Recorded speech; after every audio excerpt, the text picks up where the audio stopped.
Hi guys, my name is Trevor ILESLEY, teaching Be Me Consciousness, a new language to understand in life. Now today, I want to touch on something that is quite sensitive, I would say. Psychosis. Big word, isn't it? It's a word that is being explained as you don't fit into the world, you're seeing things, you're delusional, you're hearing things, you're hearing voices. It takes you away from life, doesn't it? I went through that. I went through that point within my life that if I went to the doctors, they would have definitely have said, you've got psychosis. And I would have probably have said, oh, thank you very much. You know, at least now I know what it is. It's a place where you just don't fit in. You're in a different world, it seems, a different level of, a different dimension, a different realm. And it's a crazy way of transformation, because when it kind of happened to me, I thought I was going mad, and I mean completely mad. But through the process of it, when I kind of look at it, when the message was coming through to me and my soul was awakening, because don't forget that the main important key word here is awaken, you know, awaken to your life, awaken to what is going on in your life, awaken to your own emotions.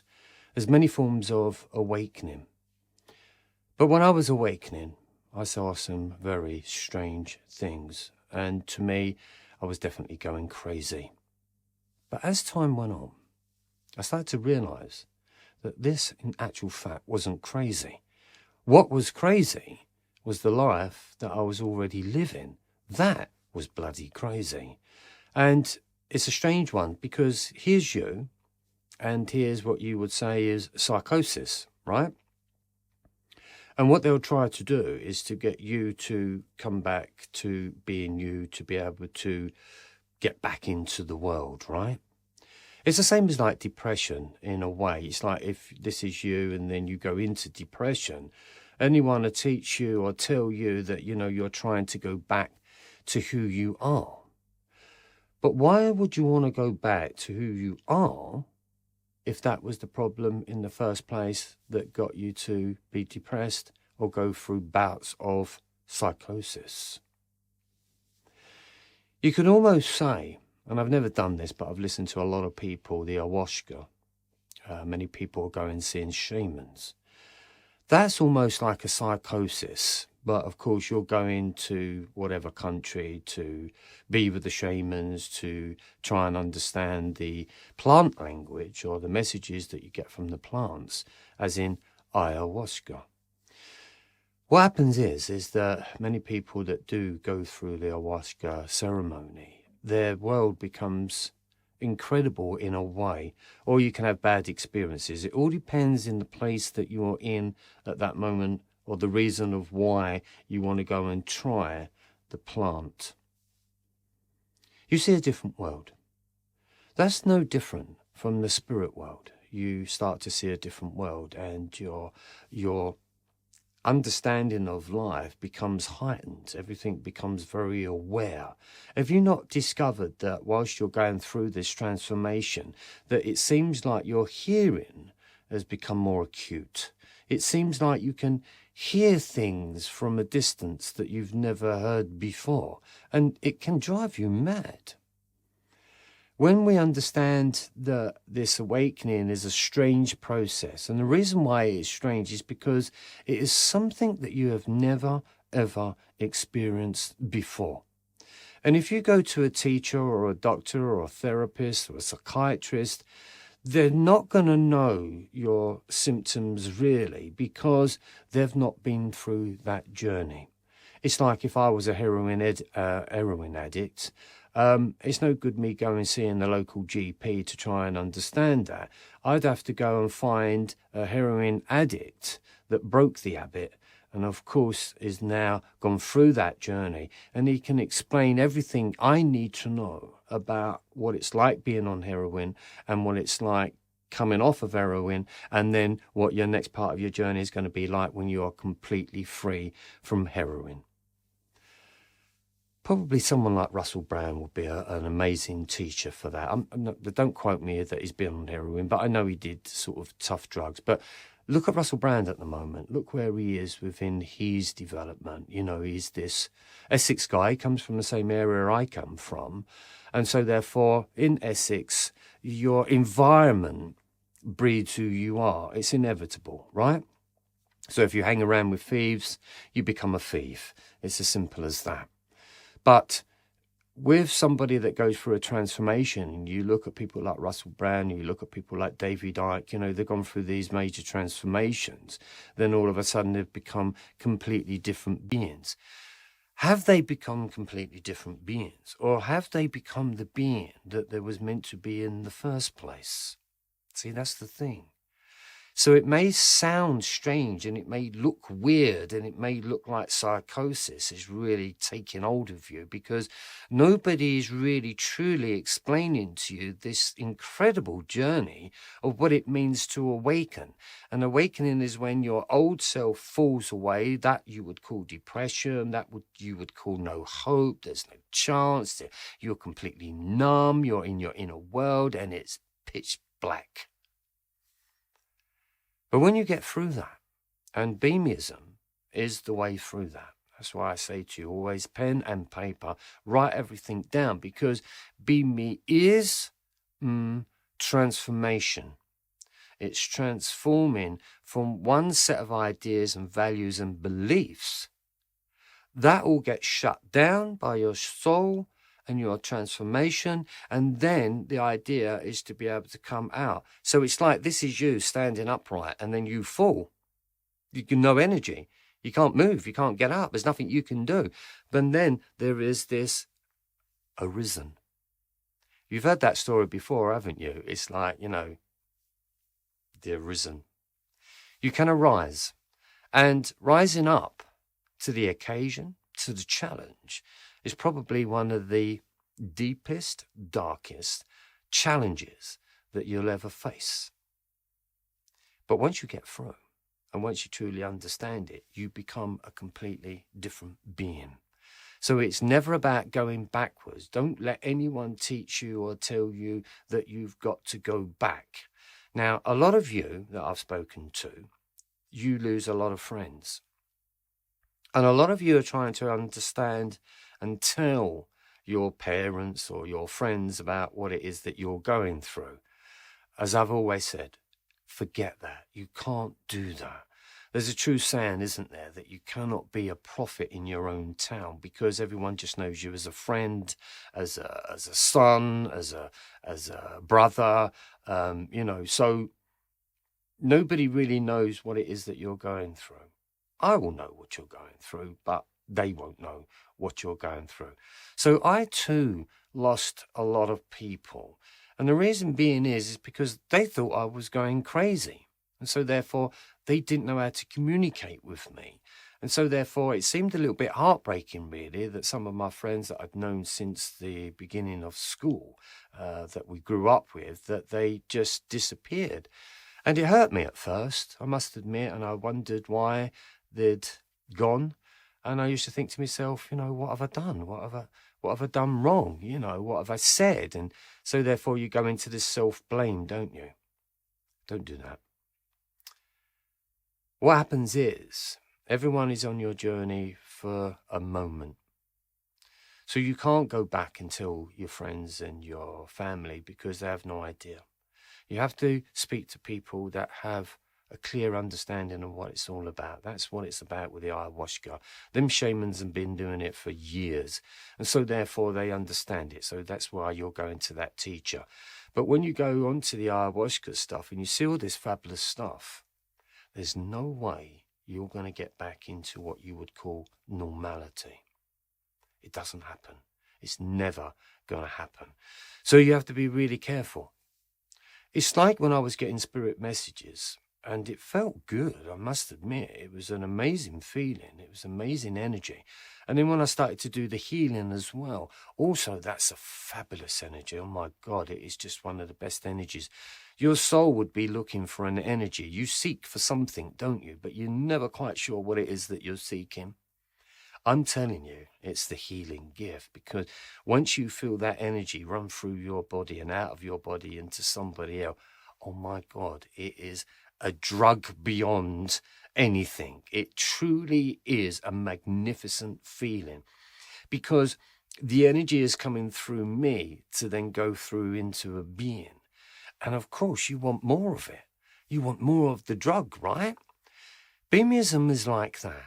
When I had these moments of getting it, and then I had moments that I didn't get it, I suppose it's the same as being on the drug and then the drug wearing off. So psychosis is that point where it's like you're caught in between two worlds, isn't it? Is this the truth, or is this the truth? I don't know. I'm so confused. And it's like, bang, and you shut yourself down. Well, actually, the body shuts you down because it's saying, hey, we can't cope here. We're going to shut you down. And it shuts you down, and you just lose yourself. You just void. You just disappeared. You just don't function at all. The reason being is that you can't make your mind up between truth and illusion. That's all you need to know here. But let me simplify truth and illusion. Old beamy self, new beamy self. It takes time to adapt. But that new beamy self is your innate, your absolute sense of being that you were the moment you was in that womb. That's who you should have been. That's who you should have become. But then, of course, the structure of human strips all that away. As I've always said, we send beautiful butterflies into school, and it seems like the teachers just rip your wings off and you walk out a complete caterpillar. And so therefore you go through life as a caterpillar and you don't know who you used to be. Looking at children, I've got 6 grandchildren now, and I'm a great granddad now. It's hard to say that now. So I ain't a great master of healing. I'm a master of healing, but I'm a great granddad. I mean, what an amazing feat for me to achieve. But when I look at them, and the moment I see them when they're born, I can see the soul of them. I can see the essence of them. I can see the beauty of them, and I've gave them all different names. And it's truly amazing. But what we have to remember is that your parent is not going to tell you that's what they saw. They just saw a child and they went through the pain of giving birth to you and then feeding you every 2 to 3 hours through the night. It becomes a little bit painful, doesn't it? So we don't know how to read the story. We don't know what we're giving birth to. We just say it's a child. But it's so much more than that. And as a parent, you kind of forget, don't you, that you was once like that, And I have to remind my children, it's like, don't forget, kids, you was like that once. It's not you're become the parent and you're trying to understand the child. You were a child. You have to go back into that energy and to remember you're a child, to realize why your child is behaving in such a way. Makes sense, doesn't it? That's complete awareness. But if you find yourself in this place that you're living between one world and the next world, this is decision time. It's decision time.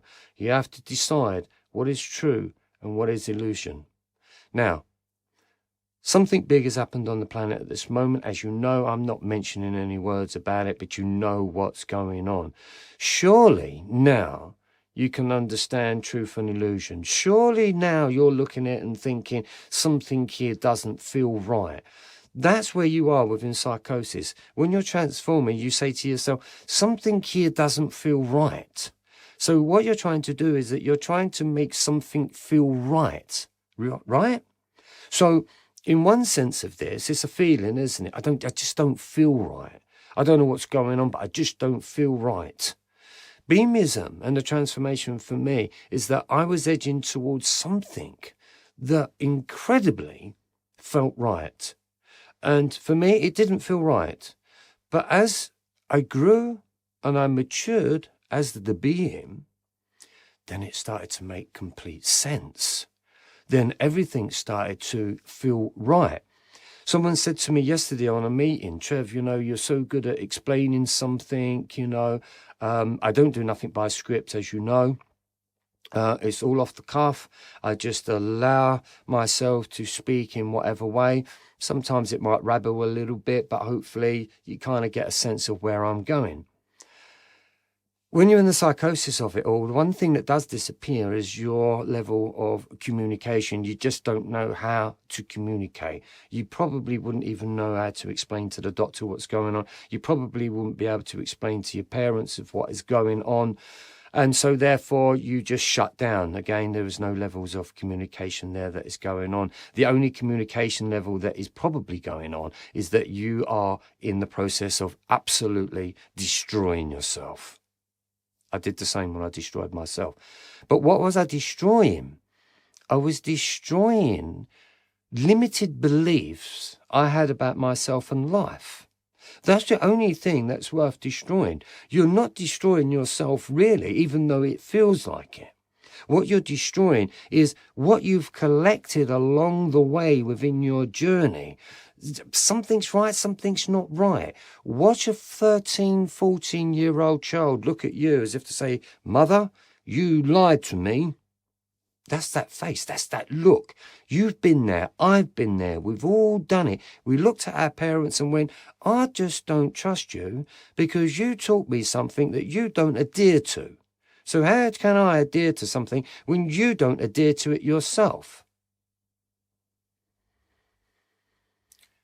Finding yourself, feeling yourself, being the true self, that is Be Me. When you start to become the Be Me, when you start to become your true self, the communication just flows and it flows, and it's a wonderful thing.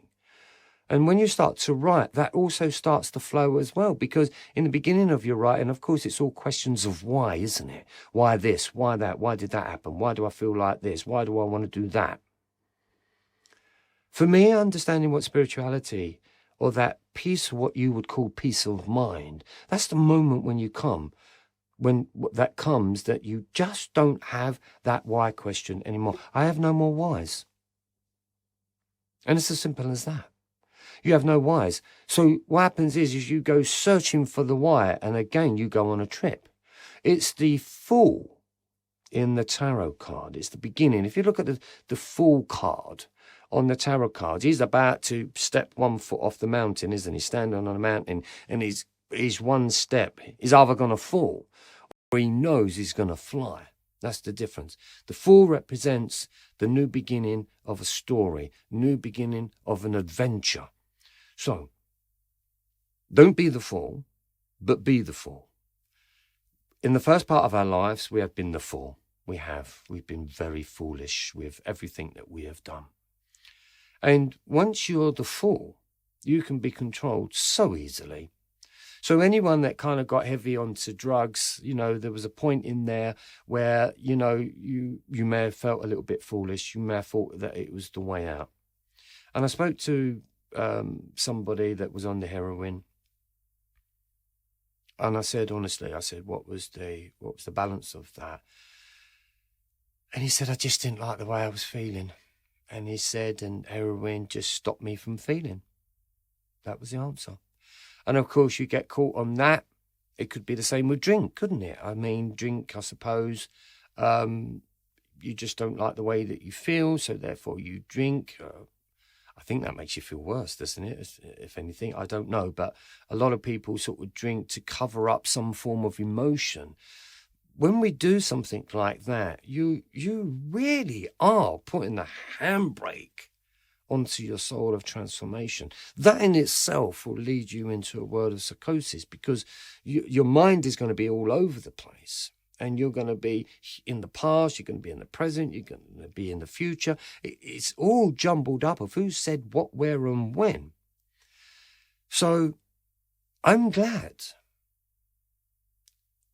excited, really, that I went through what we would call psychosis, because I got used to being in that place that you would call psychosis, that invisible world, that strange world. It made sense to me. And then once I understood that that was my true journey and that was my real world, And then, as I said, I didn't go back to this being, because that being that I was taught to be was completely wrong. That was total bullshit. That was a human teaching me to be human, and what they did is they fed me lies and fears and emotions from their own personal journey and experiences. I lapped that stuff up. I then imitated it and led my life that way. Dark night of the soul, psychosis, depression, clinical anxiety. These are all symptoms and process of that you are developing into another you. But first, we need to understand what this part of your life was all about. As I said to somebody yesterday on a Skype meeting, when we look back at our life, we'll only look back at it, and it's always on the left, by the way. Future is on the right. Your past is always on the left. So you turn to the left and you see your journey, and you'll be picking out all the bits, and it'll all be emotional. It'll all be some form of disasters. It'll all be mental mind games. And you will hate your journey. Through the Be Me process, once you start to understand what I've been teaching you, you can then look back at your journey and see all the things that you thought was disastrous. But this time they're not going to affect you. And I'll tell you for why. Because you're not looking at it now from an emotional point. You're looking at it from a level of consciousness, including enlightenment, that you're now seeing the picture in a completely different way. So when I look back and I look at all them things that I hated, I don't hate them now. I absolutely love them, because without them pieces that were happening to me, I would have never gone into that dark place. I would have never found this information that was hidden within me, and I would never have come out and begun doing teachings and be probably the only man on this planet that is telling you that you are not a human being. Hand on my heart, I am forceful when I say that. Take me back 10 years, I couldn't say it. It wasn't ready to be said, because I was still, say, human and still in my transformation. So it was lower self, and then it was higher self. It was old Be Me self and new Be Me self. New Be Me self hadn't fully developed. So and again, in the process of any form of psychosis, it's like I've listened to people as well where they are told by their parents what they should do as a job, and then they break away from that, saying, well, I don't want to do that. I don't want to go to university. I don't want to become a doctor. I don't want to become this because that's what you want me to become. And so they break away and they go off on all these trips, because deep within them, they know they're supposed to be spiritual. They know they're supposed to be into the healing arts. But anyone that's on that human programming, that stuff doesn't exist. It will never compute. Never in their days will they understand what healing is all about, because they just carry the program into the day they die. Well, I'll say this to you. Do you know what? Forget that. Forget them. They don't own you. You own yourself, and your soul is connected to a greater source, let's call it, a greater adventure. You must follow truly what you believe, because if you don't, you are out of control. And to me, that is psychosis. My name is Trevor ILESLEY, and I'll see you on the other side. Take care.